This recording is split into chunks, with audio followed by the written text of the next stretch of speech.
ہر طرح کی تعریف اللہ ہی کے لیے ہے جو رب ہے سب جہانوں کا۔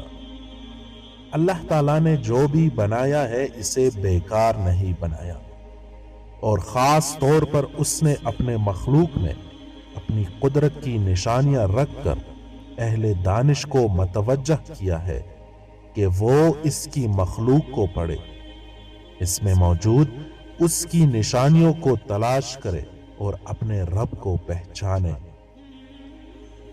تمام تعریفیں اس اللہ کے لیے جو ایسا قدردان ہے کہ نہ صرف بڑے بڑے اعمال بلکہ مومن کی ایک سبحان اللہ کی قدر کر کے جنت میں درخت لگا کے دیتا ہے۔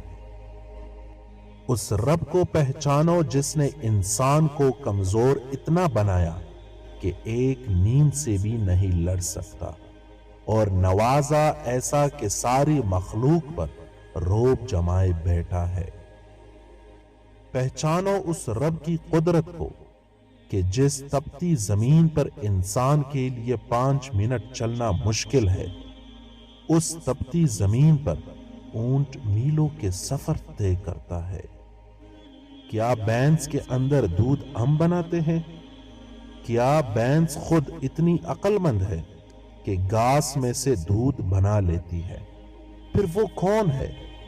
وہ ہمارا رب اللہ ہے جس کی قدرت اور تخلیق کے کرشمے کائنات کے ذرے ذرے میں سمائے ہوئے ہیں۔